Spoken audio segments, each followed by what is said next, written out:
tuned in. You are listening today to the best podcast in Payne County, run by just two diocesan priests who our mission is to help you become holier every day. And we start by humbling ourselves by saying, turned in. May this podcast be a penance. It is. You know what? It's immediately after the Chaplet of Divine Mercy. So on Oklahoma Catholic Radio. On Oklahoma Catholic Radio. So it's right before the Mass on Sunday mornings. Really? On P94.3. Wow. Okay. And then as a podcast, you can listen to it whenever and wherever you want. Wow. Fantastic. Running around Boomer Lake, walking across campus, driving to work, on an airplane. Anywhere. You can be at home mopping a floor. Yes. Or mopping a floor at work. Whichever one you want. We're just glad you're here. Welcome to the Red Dirt Riviera, Stillwater, Oklahoma, also known as God's country amongst most people. That's the I think that's the official nickname of Stillwater, God's country. And you've turned in. Come on, you're listening to it once again. The Pastors of Payne Radio Show. Well, I'm here with my amigo of amigos, Father Brian O'Brien, who's the pastor of St. Francis Xavier Parish, 711 North Country Club. You can find anything about them at what? sfxstillwater.org. sfxstillwater.com. Check us out. .org? .org. Oh, .org. You can also check out if you're a Catholic college student or a college student in general who's looking for both community and to grow in your faith, the Catholic Student Center on the corner of Miller and Knobloch, known as St. John Catholic Student Center. And also check out our awesome new Catholic Student Center we're building, buildingsaints.com, because that's our mission, is to build saints for the kingdom of God. That's what we do. We build saints, right? True. That's what everybody does. Because in heaven, it's not what everybody does. Well, it's what everybody should do. Oh, because when you're in heaven and you look around, there's only saints in heaven, because they're singing holy, holy, holy, Santo, Santo, Santo, Santo. What? That's the way I first heard the Mass in Spanish. Oh, gosh, that's terrible. Santo, Santo, Santo es el Señor, Dios de universo. That's what we sing. Yeah. Or as a small child said, Santo, Santo, Santo, Santo. And I was like, it was one of my servers, one of the little monaguillos. Oh, dear. Well, today, Father O'Brien, tell me what your degree is in, because you have a plethora of them. My undergraduate degree from my beloved alma mater, Boston College. Whoa, BC. I graduated with a degree in theology. Okay. And then another degree in political science. Okay. Go on. And what did you get a second degree after that? And then I went. I got a master's in education from the University of Notre Dame. Does that really count? I mean, does it transfer anywhere? It's legit. It's a master's. I have a diploma. Okay, excellent. In my parents' house. And then I went to the seminary and got two more master's degrees. Whoa. I got a master's in, it's called Master's in Social Thought and Life. Okay. I'm not. From St. Mindred. Is that Universal Studies? Is that Universal Studies? Sorry, St. Mindred. It's basically like philosophy, sort of. Anyway. And then I got like all priests do, a master's in divinity from St. Mindred Seminary. Oh. Indiana. Well, you're a well-learned man. Okay. You studied a lot of stuff. A little bit. Okay, yeah. Got it.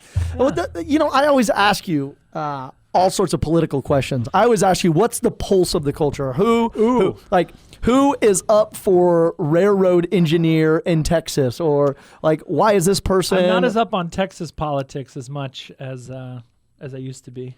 Yeah, I always ask you the pulse of things because I really don't pay attention to I read the politics. newspaper every day. You read the newspaper every morning? Literally the paper, not online. We get the paper delivered to our house, and I love it. The Tulsa World. Yep. Not the Oklahoma City newspaper. No, we don't get that. We get the Stillwater newspaper. We get Stillwater News Press. Uh-huh. Mm-hmm. Yeah, so that comes now in the mail, so it doesn't usually make it to the house because it comes to the mail at the parish. So I usually read I read it in the office. Is that why I haven't seen it? Recycle it, yes. Well, why don't you bring it over to the casa? Okay. Yeah, please. Sorry. I always like to read the report on what's going on with to read Dilbert. the sheriff's report on what kind of Payne County Sheriff's Report Oh, I love it. Anything I recent? love it. Anything recent from the paint? No, when I first moved here, there was like every Donkey day on road. there was like cows out. Oh, it was awesome. Now there's still a little bit of that. There was like a rattlesnake bite the other day. Ooh, exciting. That made the sheriff's report. Well, not exciting if that's your foot. Yeah. So you got the Stillwater Police Report, which is usually sort of more like sort of city crimes. Breaking and entering. Larceny. Drug bust, Yep. And then they got the Payne County Sheriff's Report, which gets out of the city and into the rural areas. That's when you get, lost dog and rattlesnake bite and other such exciting things. It gives us things to pray for. Whoever got bit by that rattlesnake, whoever lost their cows. Dang. Yeah. Sad day. Keeps you in touch with the people. The police blotter, I always look through that, see if I have any parishioners getting in trouble. Ooh. Whoa. It's very helpful because then if they are, then I can minister Yeah, you to them. go to them. Yeah. Like we did when, you did when there was a big arrest in, the immigration raid. Yeah. And you went to the jail and met with the FBI people and Department of Homeland Justice, Security. Homeland Security. Yes. All those guys. Indeed. So you keep a pulse on what's going on. You keep, as they say, your ear to the railroad of what is going. What's the buzz? Tell me what's happening. No, just kidding. What's a bill on Capitol Hill? Is that it? Ooh, was that what that was? I love that. Just a bill here on Capitol Hill. If you don't know those things, go to old YouTube and find the bill on Capitol Hill. Okay, there's something happening in the next couple weeks. I cannot wait until the election is over. Well, Not only because well, that's when I wasn't COVID is going to go away. Yeah. No, I'm just kidding. I actually don't think that. But there's like legit people who say COVID goes away November 5th. When's the election? November 4th? November 4th. Or the 3rd. November 3rd. Yeah. November 3rd is so the November 4th, COVID goes away. Like as soon as... It's like, no, come on. No, it's not happening. But I really can't wait because I think generally speaking, and I think it's getting worse in my lifetime. I've paid attention to elections, especially presidential elections, since I was a kid, through high school, college, and then after college, and just the state of like political discourse and civility is just terrible. Okay. It's just terrible. How do you know? Give me an example of how terrible. Well, I think you see, and social media has made us more informed, but also misinformed, and then I think social media has just made us more crass is maybe the best way to say it. That's a good word. There's so many things you would never say to a person if they were standing right in front of you, but you will absolutely say it to them on Facebook and Twitter. So right. People are just so what happens is we've gotten to a place where, I like this candidate, you like this other candidate, and because I like this candidate and you like the other candidate, like I don't like you and you don't like me. That's unfortunate. We've become kind of defined by our politics. And it's just sad because I think there's been an overemphasis. I mean, politics is important, and this is from the Catholic Church's standpoint, politics is important. It is. I'm holding a document called "Forming Conscience for Faithful Citizenship." Yeah. So that was what you got. You're holding a diocesan magazine, the Eastern Oklahoma Catholic, the most recent issue, and in it is a little 2-page spread from the United States Conference of Catholic Bishops, and it's about how Catholics view politics and how we ought to, get together and how to. It's not how to vote. It's not. The church does not endorse political candidates or political parties, but it gives you some guidelines by which to make your decisions about how to vote. And not a lot of Catholics know about that. Okay. Which I'm glad the diocese printed it in our magazine so more people will see it.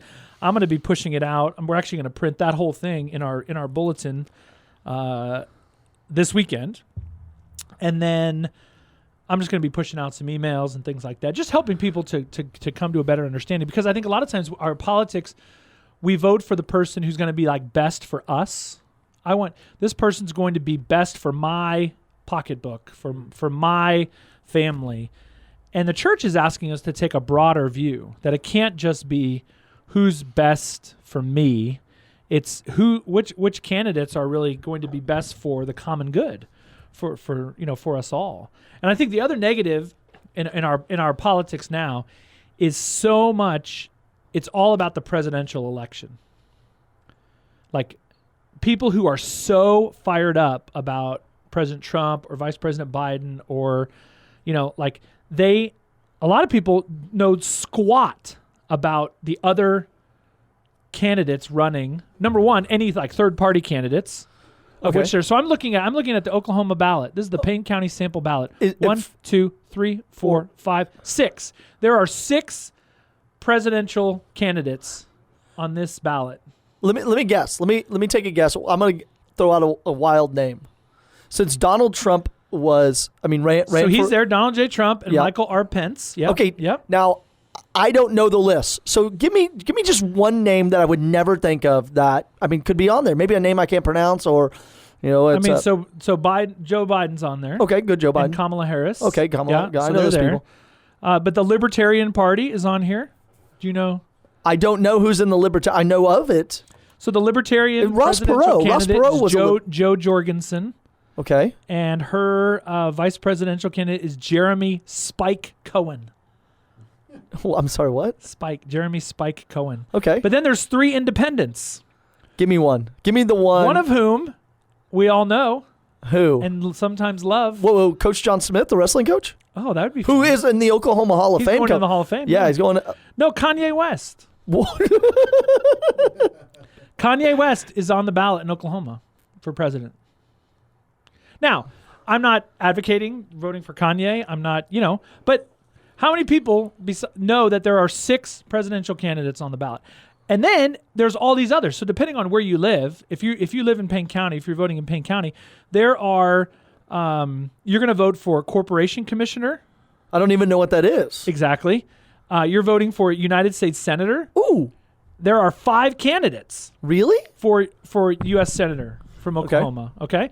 You're going to be voting here in Payne County. We're in District 3 for the U.S. House. Okay. There's 2 candidates there.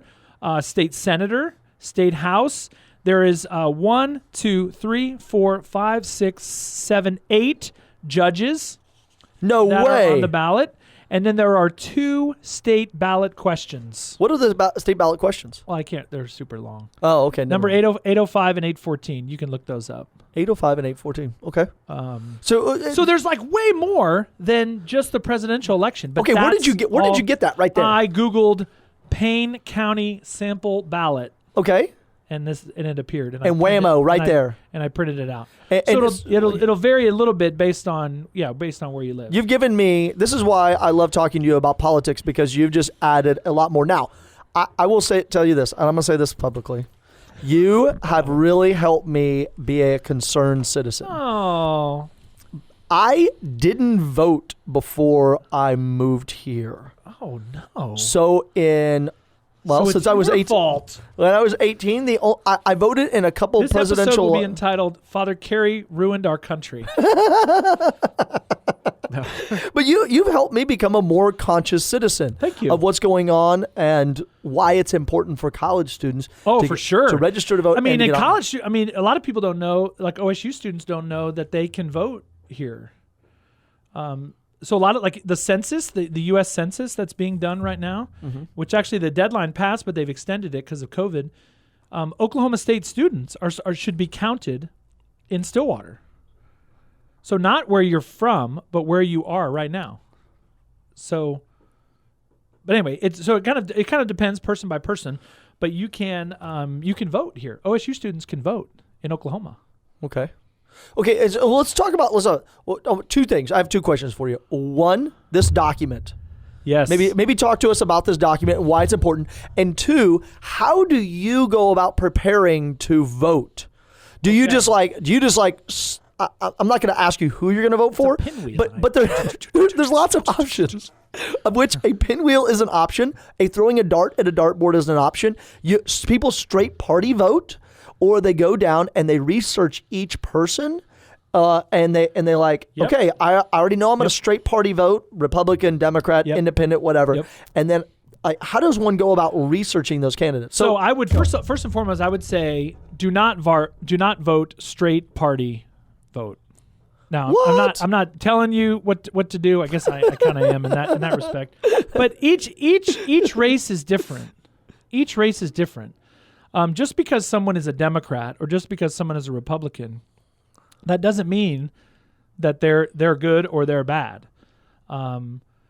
So, for example, just like on the subject of like abortion, for example, which for us as Catholics, there is, we would call it a hierarchy of values.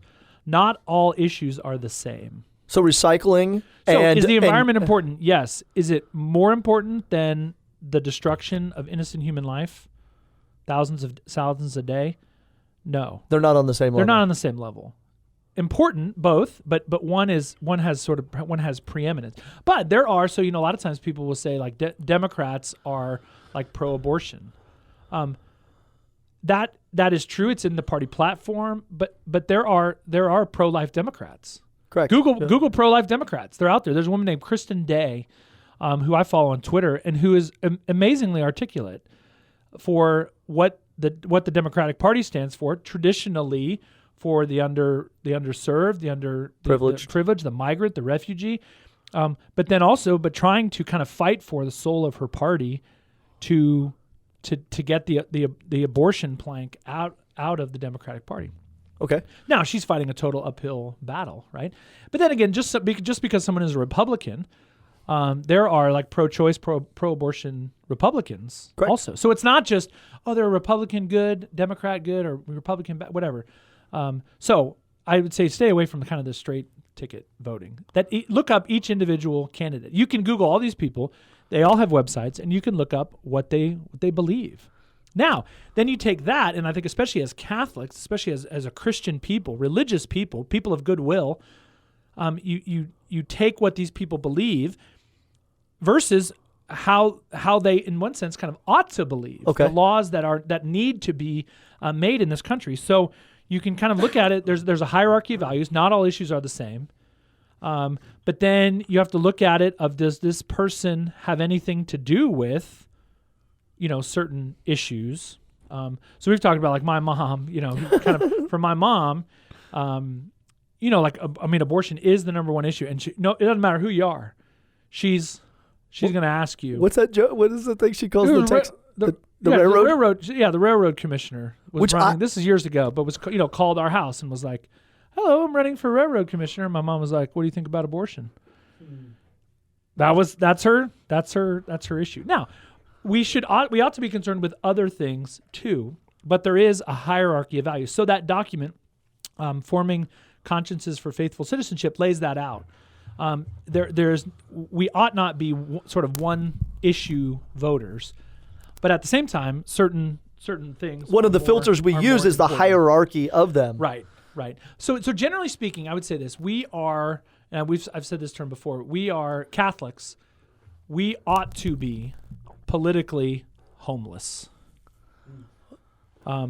Neither the Republican nor Democratic Party, nor there's a number of other third parties, right? The Libertarian Party, the Green Party, kind of an interesting little nugget out there. There's a group called the American Solidarity Party. I'm sorry, what? The American Solidarity Party. I follow them on Twitter. As I follow the Democrats, I follow the Republicans, just because I'm a student of politics. But the American Solidarity Party kind of has, I think, some really interesting views on things. Now, the problem is, and this is not me bragging, this is, I have more Twitter followers than the presidential candidate of the American Solidarity Party. Okay, that's not good. That's not good if you're the American Solidarity Party, right? President Trump has, 100 million, and this guy has, 2,400 or something. Anyway, it's not a good sign. So we're politically homeless. Neither party, you can belong to a party, but neither party truly represents who we are. It just doesn't. And so Catholics have to take that into account as we go to the polls.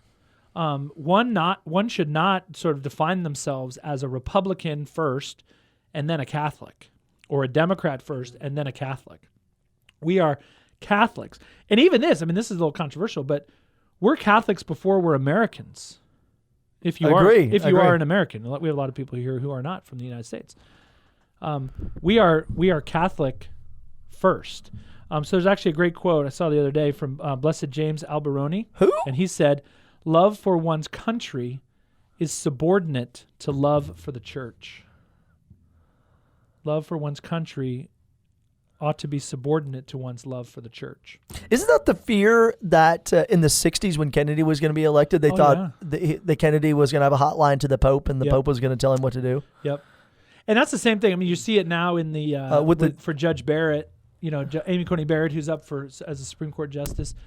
Her Catholicism, she's a woman of deep faith, right? She's married, she has 7 kids, and her Catholicism's getting taken out for a ride because she really lives it. And so people are saying, well, she's just going to, take orders from her priest or take orders from the Pope. And it's come on, I think she's smarter than that. But nobody says that about Vice President Biden. Sotomayor? Yeah. They didn't say that about her. Yeah. They didn't say that about Anthony Kennedy. If Judge Barrett is confirmed, there's going to be 6 Catholics on the Supreme Court. They say that about Roberts? But they don't take, they're not taking orders. The Pope doesn't call them and be like, okay, guys, listen up. Huddle up, Catholics. Here's what we're going to do. But that was the fear back in 1960 when John F. Kennedy was running.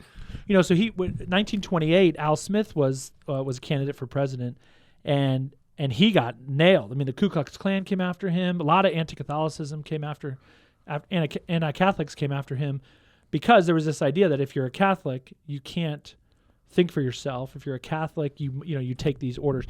But the church does not tell us how to vote. The United States bishops or priests are not endorsing candidates because we're politically homeless. Okay, so that's one point. A second point is that we hierarchy of values. We give priority to the defense of innocent human life. So abortion and euthanasia are more important. Correct. They are more important issues. Then the other piece, as people vote.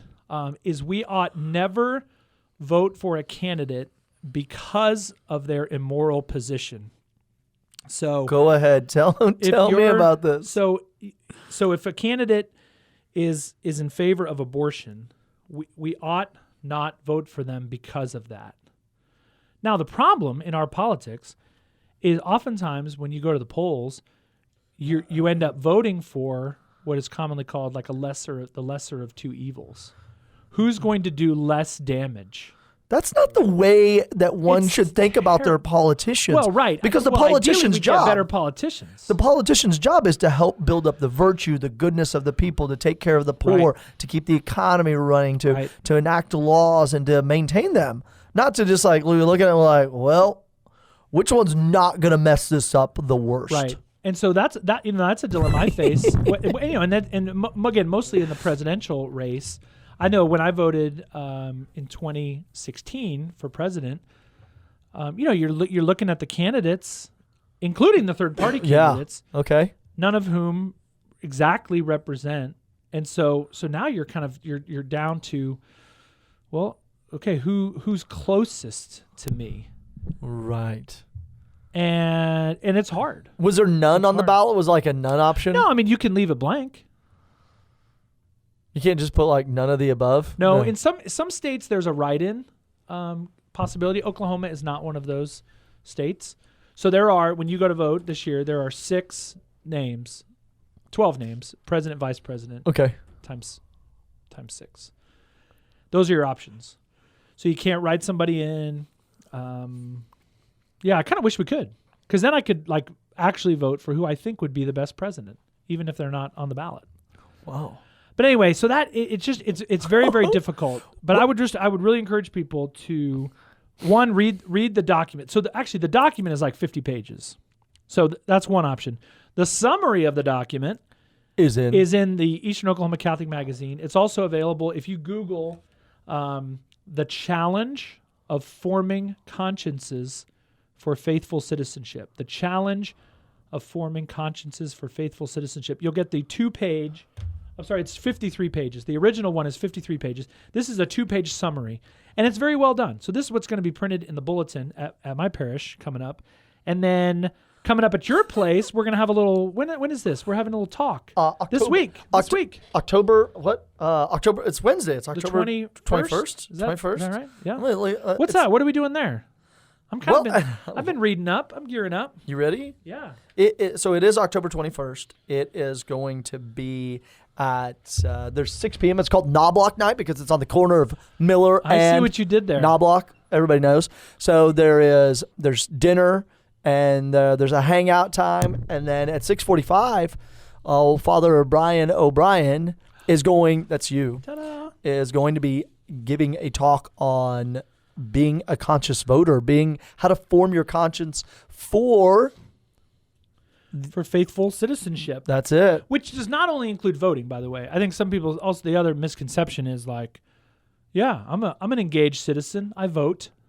Well, the most unengaged among us can vote. You can walk in there and vote for Kanye, and because you think his name sounds cool, or you can do. I mean, you can go in and just mark stuff up. Right. That doesn't mean you're informed. But faithful citizenship also implies that in between elections you're engaged, so you're keeping up on the issues, that you're trying to influence your local officials, whether that's the mayor of Stillwater, the mayor of Perkins, to kind of our state house, state senate, our governor, and then on up to the federal level, the president and senators and Congress men and women. Those are all very important. City councilors here at the local level. Are you engaged at that level? And then what I would say, and I think this is especially true of young people, and I would say this especially, they're not mine, but they're yours, but to the students of Oklahoma State, if you are a principled Christian young man or woman, and you feel deeply about these issues, to consider a career in politics. Really? Now, you may say, I wouldn't wish that on my worst enemy. But that's part of our problem. That's part of our problem. Yeah. When you look at, we watched that debate that happened the other night, a couple weeks back, kind of right before the president got COVID, and that became the news of the week. What a disgrace. That debate was a dumpster fire of epic proportions. I didn't watch it. You watched it. I was at 909 It Mass. was so terrible. It was just Was terrible. it a debate or was it just people? No, it was. But I mean, with phrases like, "No, you're stupid. No, you're dumb." I was like, No, they weren't. They were like 6th grade boys. Are these my 4th grade nieces and nephews talking to each other, or like 2 candidates for the highest office in the land and become leader of the free world? Come on. And so a lot of people after that were like, is this the best we can do? And it's not. As much as I have respect for anyone who will throw their hat in the ring and run for office, and I do, we can do better than that. And so young people who might be listening to this, if you have aspirations of wanting to make the world a better place, there's a whole bunch of ways to do it. I would say you should consider priesthood and religious life. It's me. It's just me talking. But we need principled people of faith who will stand up for the dignity of human life and for the common good to run for politics. Or we just abandon it and leave it to other people. Bone brains. But then we're in big trouble. So I think, so those of you out there, maybe you're in law school, maybe you're just you're a want freshman in college. You want to make the world a better place. I'd like go. to see the world just Let's go.